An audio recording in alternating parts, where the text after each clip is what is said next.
Is there a skill you don't have that you wish you have or you want to kind of learn? So many. So one, I want to get better at music. So I would love to just learn more about music theory and like get really good at like playing keyboard. The other thing that I would really like to do is learn French. So I have I family. mean, your last name is French, right? This bit, but I have family in France too. So it's crazy. Like, so I'm Italian, right? Yeah. In the army, I was actually stationed in Tennessee for 2 years. Mm-hmm. Didn't Never, think of, oh, the never worst, figured that right. the worst. So people would say like, "Hey, are you gonna learn like whatever language?" Like, dude, I was in my home country for 2 years. If I didn't learn Italian, the chance of me learning your language is like fucking 0 to none. Right. Yeah. I think I would do it if I moved to France, like, because I find that whenever I go back to France, like I'm picking up more of the vocabulary. Like I can hear French, but I can't speak it too well. I'm getting better. But then the thing is, it's funny. It's because it's my dad's side of the family. My uncle Randy moved out to France in 1974 and started a family out there, and so like I get to hang out with them and do tourism stuff with them. But like the other thing is like a lot of African nations speak French, and so I feel like I'd be more effective. Like Yeah, I think Senegal speaks French. Yeah, Senegal speaks French. The French has a big, of course, like big colony stuff there. Yeah, Cote d'Ivoire speaks French, and I think a few of the others in that corner speak French. Haiti, they spoke French. Haiti speaks French, right? So it's like a big part of the Black diaspora, just because like the colonial. Like French, they colonized Vietnam back in the day. Yeah, as well. Some of the older generation. That when I was in Vietnam, that kind of threw me off. I knew it, but I kind of threw me off. I saw the big French influence. Yeah. They speak. They still have. They call banh mi as makes as a baguette. Yeah, it's interesting. But that's what I love is like Vietnamese food, right? I mean, you get the. And so that dude, Pasteur. Louis Pasteur. Yeah. Oh, there's like buildings for him in Vietnam. There's a Pasteur school. Yeah. I mean, I probably said this up. There's a Pasteur Street in Ho Chi Minh City. Wow. It's like hookers, prostitutes, like strip clubs, but it's called Pasteur Street. Yeah, that's sad to see, isn't it? Where it's just like, but I think at the But same the French time, influence is kind of crazy.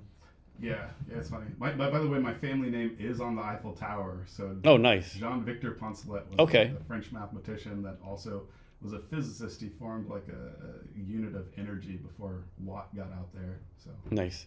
So you said you're 40 right now, right? Yep.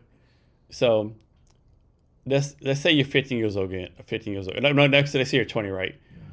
Will your 20 yourself be like, okay, you're doing a good job, you're advancing in life, or like you're far behind? Like, what are you doing with your life? What are your 20 yourself would say about you right now? I think what I would do is I would say get started in entrepreneurship or the venture economy sooner. Like my biggest regret is I was going to college to get a job as opposed to start a company. And so I was going through it. I'm contemporary with Mark Zuckerberg. He's been getting in better shape lately. So, but we're similar in age. I think he's just maybe a few months older than me. And so when he was going through, of course, he had the advantage of going to a really fancy high school, preparatory high school, all this kind of stuff.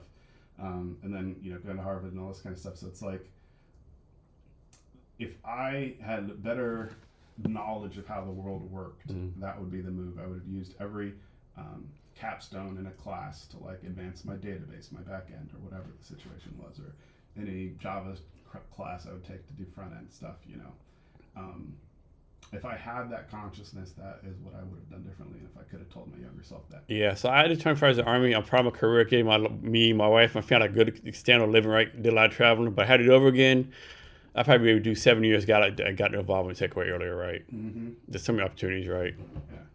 But I mean, at the same time, being able to like travel the world is like fun. Like, because when you get older, it gets harder, right? And then if you want to do it, yeah, that's the time people always say, "I'm gonna travel when I retire." Motherfucker, you be 65 years old, your body be fucking broke as fuck. Those cobblestones are gonna kick your butt. Yeah, they don't understand, right? I try to do as much travel as I can now before my body totally breaks down. So, Evan, is there anything else to ask you that I didn't, or anything else you want to talk about? Anything? No, I just want to, maybe give some shout outs. Yeah. Really proud of Africatown Community Land Trust and the work they've done. I was at Africatown Plaza the other day for my uncle's 79th birthday I was talking about. And so, just that's amazing, the work that a few determined individuals can do in terms of building a team and really do an amazing economic impact. Shout out to Avela, a vision for electronic literacy and access, the self-assembled student teaching group out of University of Washington, and shout out to everybody that supported their vision and helped them build out. They're such an amazing community resource. Shout out to Mark Monroe from the Culture Startup Studio, and then the Come Up Series podcast. They're going to do the amazing Tech Innovation and Wealth Summit in September that I mentioned from the 18th, I think, to the 21st.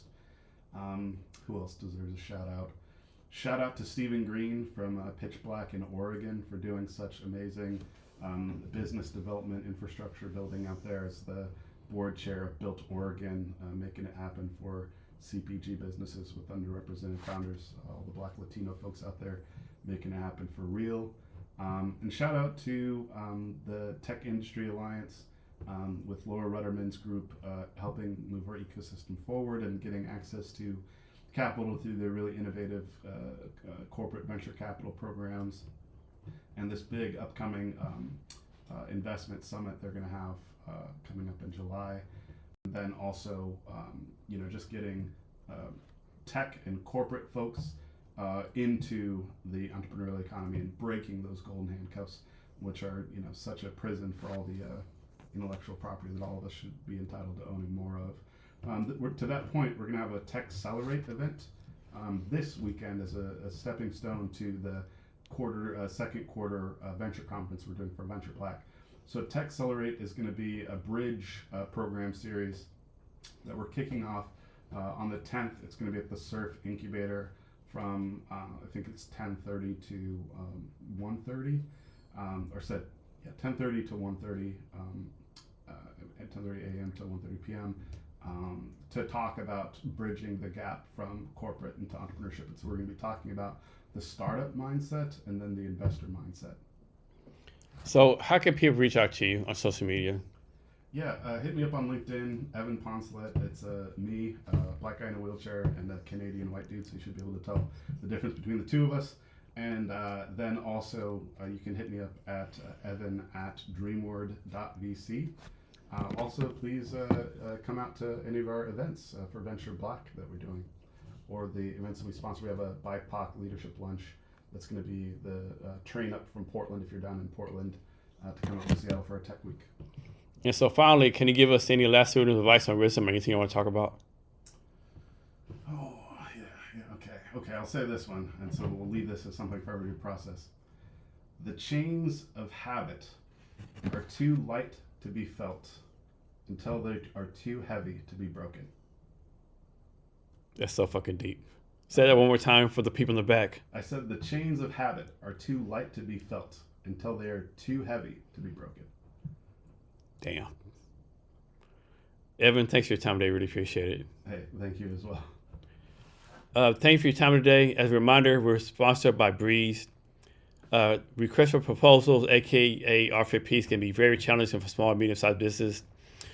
Breeze Docs, the RFP response platform of choice for small business across North America. Be sure to check out the QR code on the platform. Thank you for your time today. Remember to be great every day. Okay, finish.